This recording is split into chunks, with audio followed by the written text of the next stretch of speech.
Hi, I'm Skip Nipper. Welcome to my podcast where I tell you about Nashville's great baseball history and traditions. Shot to right, a one-hop liner. Certainly about its past, especially about Tom Wilson Park, Herschel Greer Stadium, Sulphur Dell, but also a little bit about its present and future, too. Yes, he can. It makes the waist-high catch. And I introduce you to players, coaches, and other fans and their love for everything baseball. The high fly ball down the right field corner, going way back, hits a lead-off home run. I'm grateful to you, Steve Berger, for joining me today because I know you. I knew a little bit about your career. I'm a year older than you, but I would just want to tell those who are listening that Steve is a 1969 graduate of Donelson High School, and he excelled in football, basketball, and baseball. He was an All-Nashville player in all three sports. And I want to tell you, Steve, I admire you for that. Your career in sports is just like, if you remember Joe Cathey. Joe Cathey, the Metro policeman, was a friend of my dad's. They grew up across the street from each other. When my dad died, he called me and he said, I've heard stories about you and your brother from your dad. Why don't you just call me Uncle Joe? He knew I needed somebody like that. So I would go to his home, 4 or 5 times a year until he passed away last year. Yeah. And he was a good man. And not non-controversial, but he was a good man. I think deep down inside, he had a good heart. Right. He loved his service.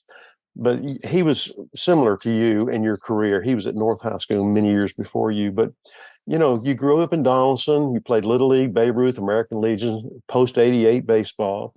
And I think you're married to your high school sweetheart, Debbie Cathey. Yes. And you have 3 children, Stephanie, Chad, and Cindy. Correct. And you have 8 grandchildren? That's correct. And I'm sure that keeps you busy. Yes. We had a 4-year-old ball game yesterday. We watched them play. Nothing like it, I'll tell you. Nothing like it. Well, and you and I've kind of connected through. I knew who you were. I was not a great athlete. I think you were, and I admire you for that. But we kind of connected through old timers. And one of the things I admired about you is you stepped up when needed a treasure, and you said you do that, and you didn't just lay it out there and say I'll do it, and then not participate. And you participated, and I admire you for that.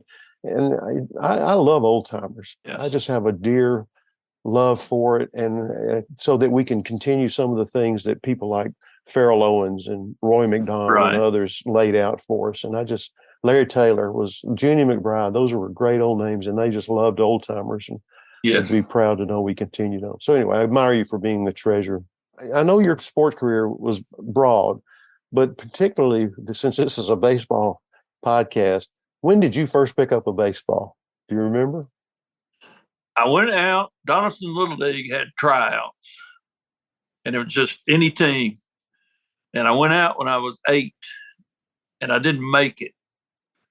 Now, I don't remember being really tore up about it because back then we were riding our bicycle and we had all our friends out in the neighborhood playing. So I went back out my next year, which was a 9-year-old, and I made a team. They put me on a minor league team. And my dad at that time was the traditional traveling salesman. He'd leave on Monday and come back Thursday. So he saw a game or two, but he didn't see them all. Well, by the end of the year, I got selected as a minor league all-star. And I told him that, and he said, no, there's no way. I just enjoyed playing so much that I made myself get better with, working around teammates and so forth. So basically, to answer your question, I started when I was 9 years old. Right. That's good. Yeah. Those, undoubtedly your dad was an influence on you then for your sports. Tell me about your mom and dad.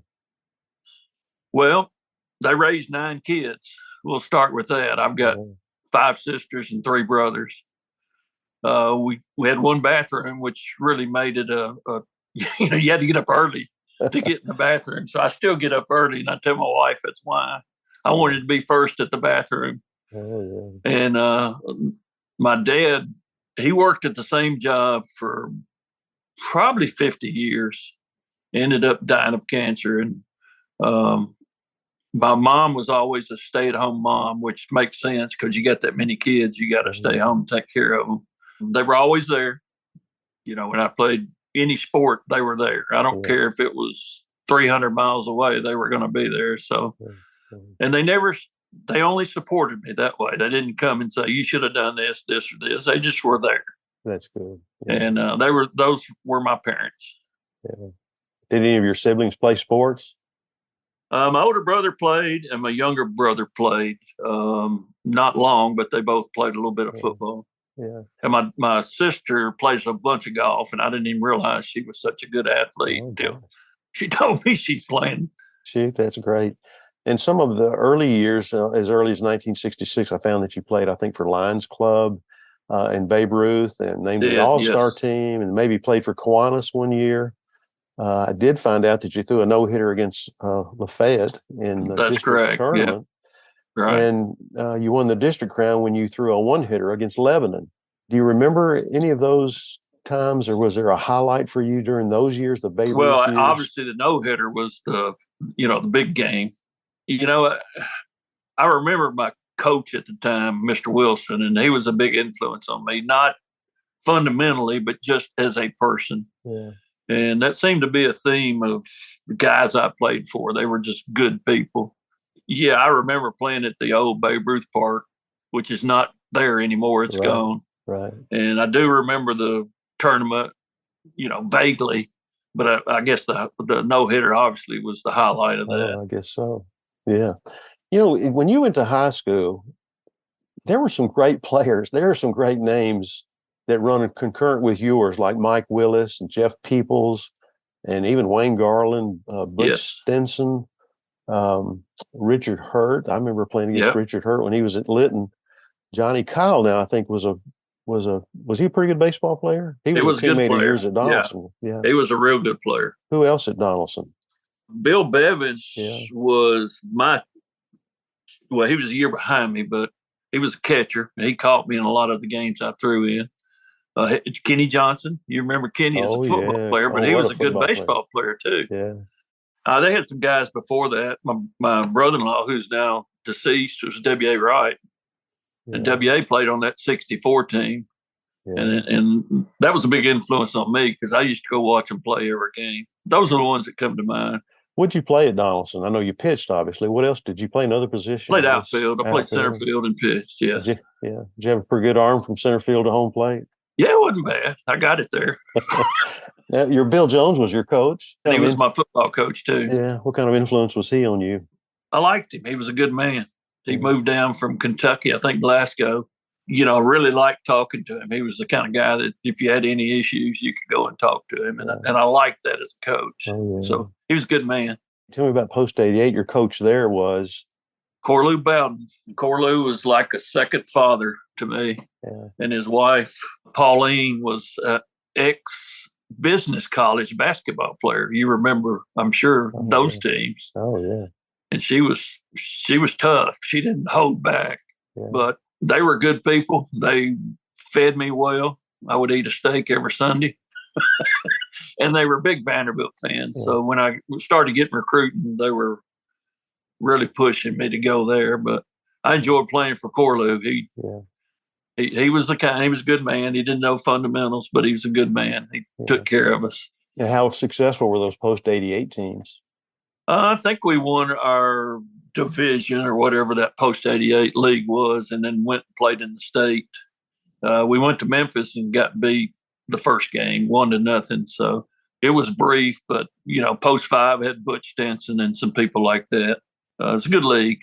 Post 88, 82, which was in your area, I think, out in Stratford and Inglewood. We played most of our games out at TPS, and it seemed like it was 100 degrees every time we played. Now, after high school, you went to Vanderbilt on a football scholarship. Yes. And you also played baseball for Coach Schmittou. Yeah. Who I admire him to no end for all the things that he's accomplished and what he's meant to Nashville and Vanderbilt, of course. Yeah, me too. Football was the route to go, but just baseball at that time wasn't giving out a lot of money to go play somewhere. So I went to Vanderbilt to play football and begged every year to play baseball. And I ended up playing between my sophomore and junior year, but I still had to go to spring football practice. Coach Schmittou would work me around my practices. I was pitching a lot during the middle of the week, then my next year, my last year, was the year after I finished football. So it didn't interfere with anything. I was there the whole spring. So I tried to play every year. I tried. And Jeff Peebles did. And I'm sure when they recruited him, he must have had an agreement. If he went there, he was going to be able to play baseball every year. And I wasn't smart enough to do something like that. Larry Schmittou admires you too, and says you're one of the great players. And one reason he admires you, he told me, and I've asked you about this before, that during a game, spring football was going on, and when the game was over, maybe, or the practice was over, you showed up in the dugout. Well, I would always go to him when we got through if they were playing and say, "Do you need me?" And this time he said yes, which I was glad. It was an SEC game. I think it was Georgia, if I remember right. But I went in, got my uniform on, came back out. And I think I ended up coming in relief towards the latter part of the game. But that was true. Yeah, that's what he said. Yeah, those are great stories. Now, you played at Vanderbilt. You had the good fortune of playing on that 72 team that was runner-up in the SEC. Right. And then the 1974 team that won the SEC championship. I think that was Vanderbilt's first SEC championship in baseball. 73 was. 72, to me, was the best team out of those three. Yeah. But we played a hot Ole Miss. I mean, they just played well. Back then, it was Western, Eastern versus each other 2 out of 3, and they swept us in 2. But I thought we had a good team in 72, and I think 74, I think we overachieved. There's just something about winning. You know, Coach Schmittou had that culture at the time there that you go out and you win games, you win big games. That's what we did. Yeah, you remember any of the teammates there? And do you stay in touch with any of those teammates? Yeah, we meet quite often. Ricky Rhodes was a left-handed pitcher. Bill Harden, Ted Shipley, who was a shortstop, led the SEC in stolen bases and also home runs. Gene Manise, who you know. Yeah. Ernie Leonard, which is George Leonard's son. Right. Steve Chandler was from Kentucky, Lexington. Fred Fisher, who played football. Steve Tinsley called. But what Coach Schmittou would do then, because he was limited on the number of scholarships we had, he would try to supplement that with football players, basketball players, guys that are already paid for, that are already there, that he was recruiting for a different sport. He was the football recruiter at that time. So we had a lot of guys that played football. Jimmy Kahn played basketball. He was on one of those teams. Watson Brown played in 72. Fred Fisher was a football player. So we had quite a few guys that. Yeah, I think Schmittou used all the tools available to him, and sometimes he had to be creative. He did. to field a team. Now, while you were at Vanderbilt, you also played Tri-State League, and a lot of people don't know what the Tri-State League. I want to brag on you a little bit. You were a 2-time MVP of the league in 71 and 74, and from what I'm reading, believed to be the only player to win this honor more than once. I think Farrell actually had written that, Farrell Owens. He did, And then you played initially with Tennessee Pride Eggs, and then later with Haury and Smith. Right. Some of the teammates that you might remember from those two teams, or those teams that you played for? First of all, when I was playing football, I kept playing baseball every summer. So it wasn't like I laid off 2 years and went back out for baseball. I was still playing. Yeah. But after my freshman year, I still had 1 year of eligibility in the American Legion. So I played it, and then the next year I went with Tennessee Pride Eggs. We had Farrell Owens was on the team, Jimmy Ferguson, Wayne Rankhorn, Donnie Pope, John Morgan. Great names. Roy Carter, Steve Garner. Yeah. I mean, we had some good players on that team. Yeah. And you had a mixture of guys. You had a guy like me who was 19, and then you had those other guys that, like Farrell and them, they'd finished college and they were still playing. Had other teams where they were still playing. Russ Wingo must have been, I don't know how old he was, but he looked like he was late 30, 40, and he was still pitching. Jim Cosman pitched for us for a while when he got through with the big league. So it was a good league. It was, it's competitive. You had to play. And there were some hot Sunday afternoons, I guess, at Shelby and Centennial. Oh, God. It was unbearable sometimes. But that's what the hand you were dealt. So that's where you had to play. With Tennessee Pride Eggs in 71, you were selected to the All-Star team with a 4-0 record midseason, and your earned run average was an amazing 1. 1.00, and you struck out 42. I think you had 20 hits against you, according to the stat that I read, but you had 1.0 ERA. It's pretty special. Who was the manager of Eggs, the TP? Jimmy Ferguson was our manager. Yeah, he was the player coach. He played third base. Later on, Farrell coached. And you were on that 73 Haury and Smith team. That was a great team, too. Yeah. Was that one? Did Farrell manage that one? Farrell managed, and I can't remember what year we went to Wichita, Kansas and played, but at that time, I can't remember the specifics about it, but he ended up flying me out there because I think Jerry Bell or one of those guys couldn't make it, and he wanted me to come out and pitch a game for him. So he flew me out there, and I pitched a game, and it was against one of those Alaska teams. You remember college players went up there and played, and I struggled, but I kept us in the game. We ended up losing, and then I flew back. So. Yeah, that team won the state championship in Knoxville, finished third in the Stan Musial Regionals. But in 76, you pitched again for Haury and Smith. The state tournament was in Chattanooga. Yes. The regional in Lenore, North Carolina. And then this is the national tournament in Wichita. So that would have been 76. Correct. That was the one, yep. And then not to shorten your career any, but after you played, I don't know how much longer you continued to play, but when your playing days were over, you began coaching. Yes. How much fun was that? Well, I enjoyed it a lot.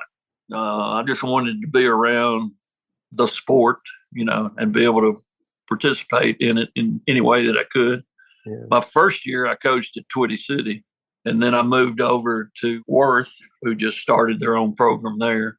Coached there for probably 5 years, and then Mike Ripito had Shootiques, so I joined up with Mike, and I coached there until 96, I think it was. And 96 was a special year. Babe Ruth champs.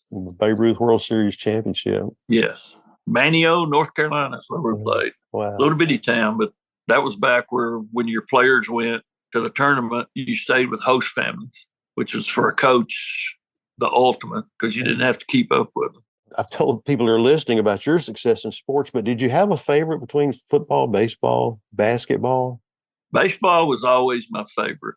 And I will say basketball was probably my second, and then football. But, when I played any of them, I just played to be competitive and enjoy it. I don't remember ever looking back and say I'm playing because I'm going to get a scholarship. Right. That just happened to occur out of nowhere, it seemed like. So, Coach, you had a lot of coaches. Did you have a favorite coach? I put you on the spot. Well, Coach Schmittou by far was my favorite coach. Yeah.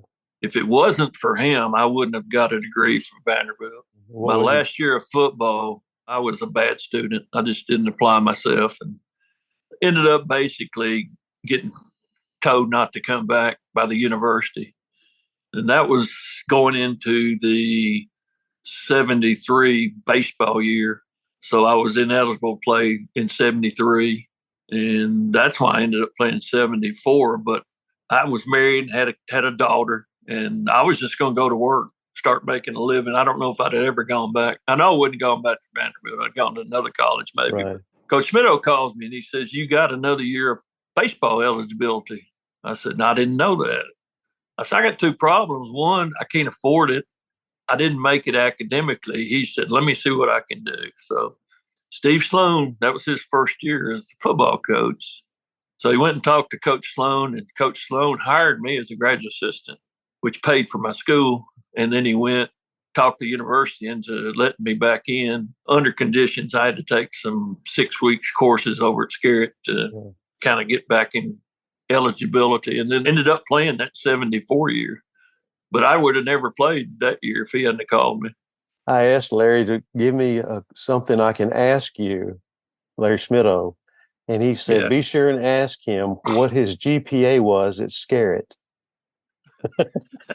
That's exactly where I took the 6 hours to get eligible. Yeah, he still crows about that. Yeah, he thought you'd get a chuckle out of that.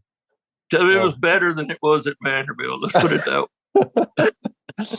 Is there a highlight in baseball? I mean, you talked about a lot of championships, a no-hitter or two, and striking out a bunch of guys, low ERA. But is there one highlight that would stick out?